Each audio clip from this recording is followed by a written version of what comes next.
Shalom Bapak Ibu yang terkasih, kita bersyukur kepada Tuhan. Oleh anugerahnya kita boleh bangun dengan tubuh yang sehat pagi hari ini.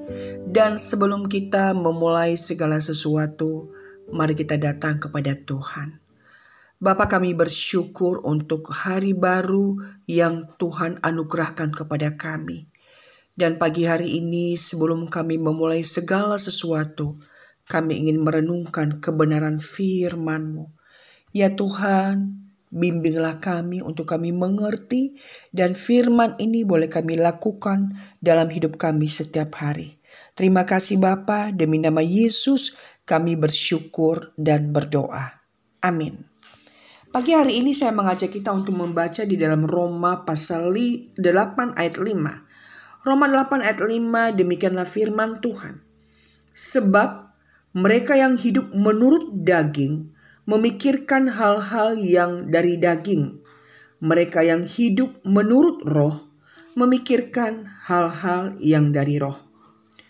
Saudara, ayat ini mengajarkan kita tentang dua cara hidup yang sangat bertolak belakang, yakni hidup menurut daging dan hidup menurut roh. Pilihan ini menentukan bagaimana kita berpikir, bertindak, dan kemana arah kita ke depan. Saudara, orang yang hidup menurut daging akan selalu memikirkan hal-hal yang duniawi, keinginan yang berpusat pada diri sendiri, kesenangan sesaat dan kepuasan pribadi, serta hal-hal yang sementara. Keinginan daging cenderung mengejar hal-hal yang tidak kekal dan seringkali mengabaikan Tuhan dalam setiap keputusan yang diambil. Keinginan daging bisa saja tampak seolah berhasil di mata dunia, tetapi pada akhirnya tidak membawa kedamaian dan ketenangan yang sejati. Dan sebaliknya, keinginan roh memiliki fokus yang berbeda. Keinginan roh itu adalah memikirkan hal-hal yang berasal dari Tuhan, mengenai kasih, pengampunan, kebenaran, dan kehendak Tuhan. Ini bukan berarti keinginan roh ini tidak menghadapi tantangan, tapi justru sebaliknya akan menghadapi sebuah perjuangan bagaimana hidup sesuai dengan pimpinan Roh Kudus. Nah, tetapi orang yang hidup di dalam roh ini akan memiliki perspektif yang berbeda. Menjalani hidup dengan kesadaran bahwa segala sesuatu ini adalah untuk kemuliaan Tuhan.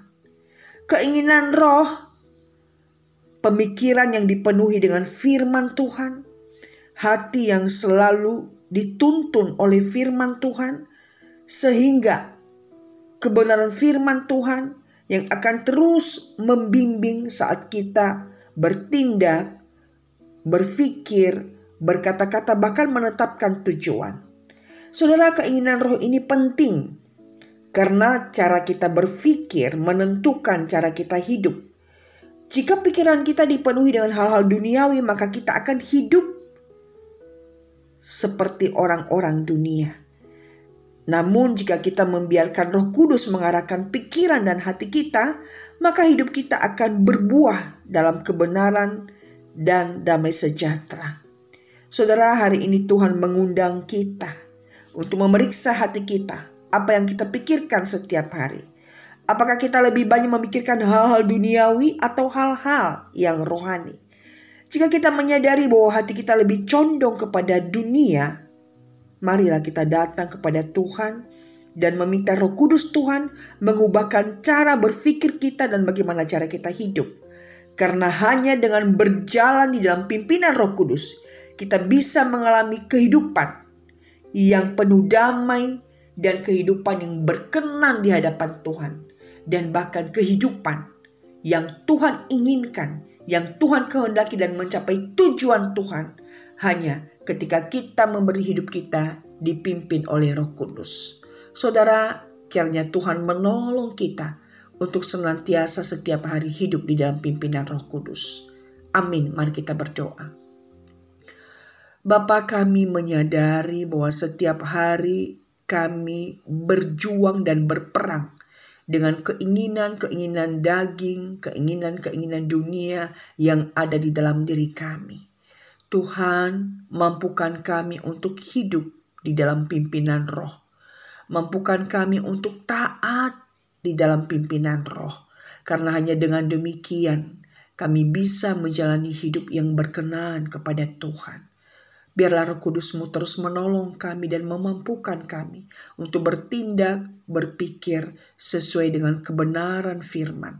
Sehingga hidup kami boleh memuliakan Engkau di dalam tutur kata kami, di dalam perbuatan kami, dalam kesaksian hidup kami sehari-hari.